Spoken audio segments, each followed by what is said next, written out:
Now, today we're going to be talking about non-fungible tokens.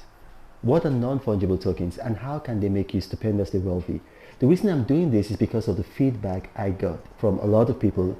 They wanted to know more about NFTs, and I did a video about NFTs, but then the feedback was that we want to know even in more detail, even though the video I did was very detailed. Now, as you listen to this, no investment on earth is generating as much return on investment as non-fungible tokens. None. Now, the sad thing about it is that very little is known about NFTs, especially in places where the information is needed, where wealth is needed, where prosperity is needed. Poor countries, poor parts of the world, Africa, Asia, very little is known about NFTs. Now, so what exactly are non-fungible tokens? Now, the short answer is that they are digital assets, which are usually in the form of digital art. But that's not all that they are, but most of them are in the form of digital art. Now, the reason why they are non-fungible is that their value is abstract and not intrinsic. So for instance, the value of money is intrinsic, it's not abstract. But the value of NFTs is abstract. So it is unique. So the term fungibility is an economic term that refers to goods that do not have an individually specific identity, which means that you can replace them with another identical item because they are mutually interchangeable. They are not unique. So they are mutually interchangeable because they are not unique. For example, now a barrel of a particular brand of crude oil, like say the Bonny Light crude, that's the kind of crude that you get in Nigeria, in the Niger Delta of Nigeria. Now, it is fungible because it has an exact value and it can be exchanged for another barrel of Bonny Light crude. So for instance, say if you have a barrel of Bonny Light crude in Nigeria, and then you have another barrel of Bonny Light crude in London, they have the same value. So they are fungible, they are interchangeable, they are not unique. The value of that Bonny Light crude is intrinsic, it's not abstract. So that principle applies to monies of the same currency.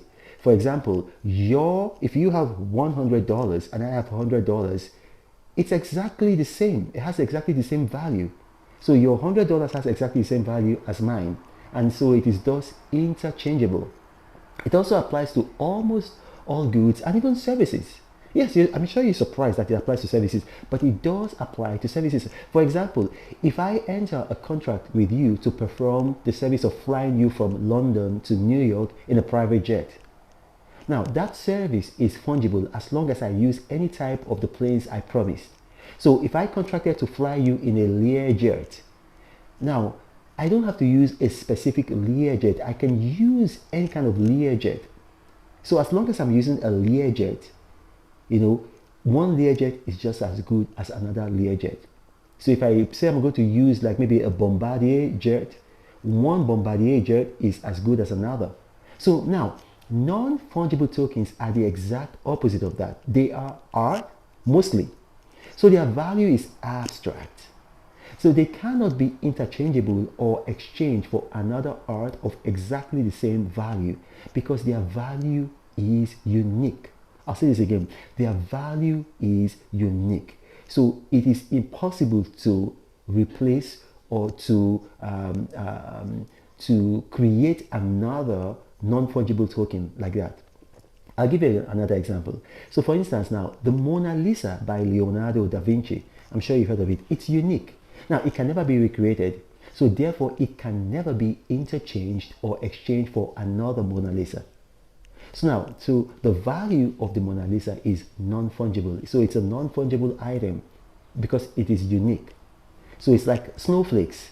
There are trillions of snowflakes in the wintertime, but all of them are unique. If you take a microscope and you look at them, it's all unique.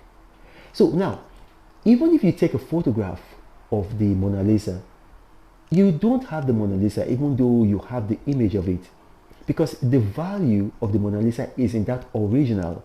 And then when you buy the original, you have like a receipt, you have like something to prove that you have the original. So now imagine this in a digital world of virtual reality. Now what you have imagined is a non-fungible token. And the reason why they could be so valuable is because you can create them and have them authenticated in a blockchain ledger.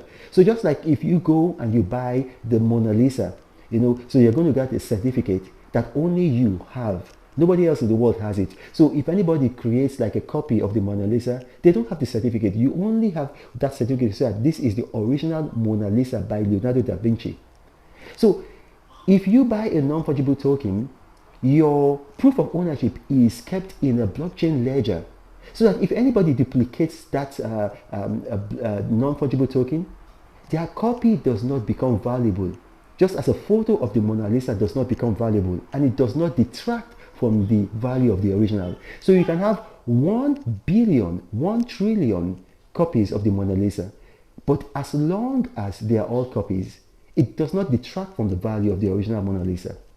Now, non-fungible tokens are not so common, but in the next 5 to 10 years, they will become so mainstream, and that will further drive their value up. The law of demand and supply.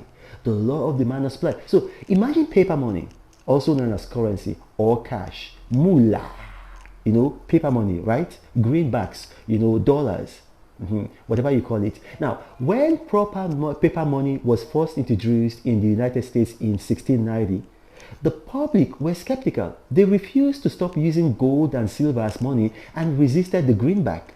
They said, no, we're never going to use it. We're never going to use it. They did not want to use it. They said, no, this is never going to work.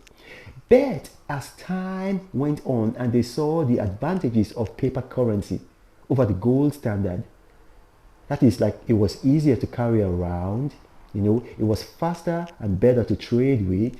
And then, it was more easily, borrowed and lent.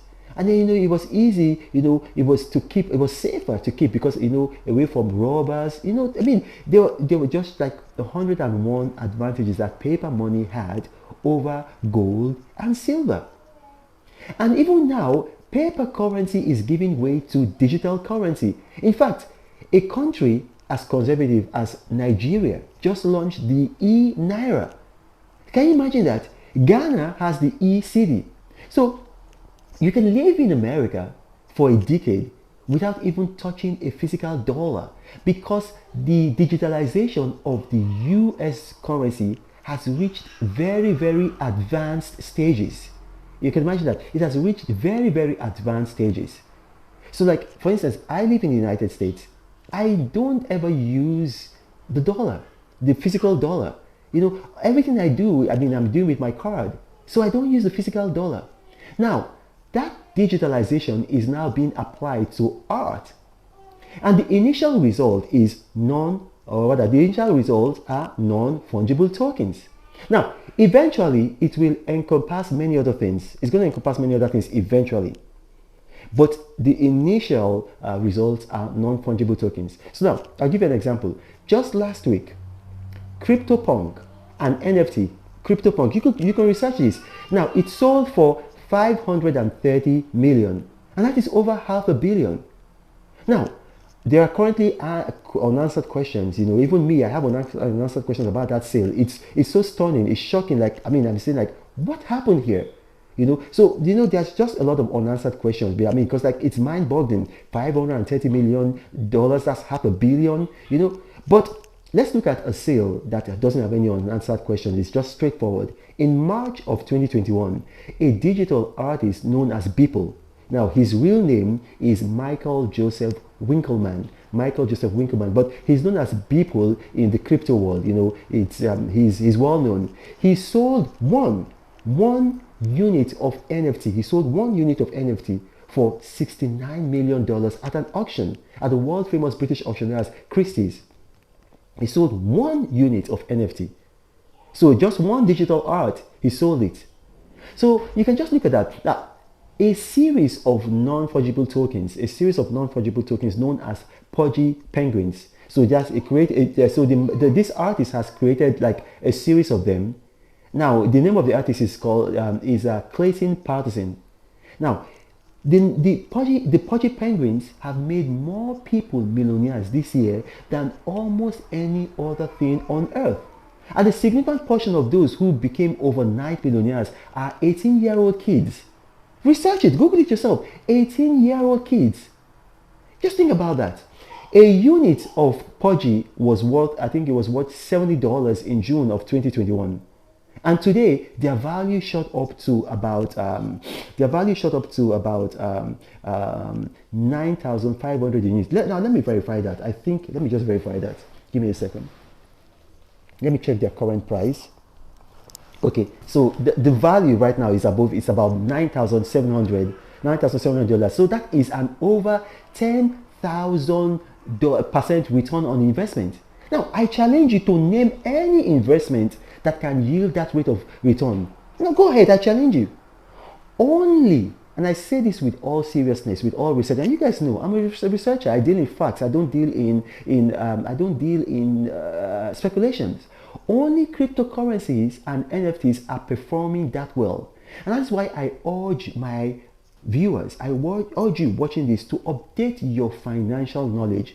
Now, don't just go out and rush out and buy an NFT or make an NFT. No, update your financial knowledge so that you do not lose out on this geometric wealth creation that is going on around the world. Because we need a lot of prosperity in Africa, in Asia, in these parts of the world where prosperity has not reached. And you cannot use yesterday's financial knowledge to do business in 2021. Analog financial intelligence is dying. Finance is now ultra digital. So equip yourself with crypto knowledge and explode your finances forever. My name is Reno Omokri, and I thank you for watching. God bless you. Now, if you have questions, you can put them in the comments section, or you can send me an email. As some of you know, my staff and I were very, very good at responding to questions. Thank you for watching, and God bless you.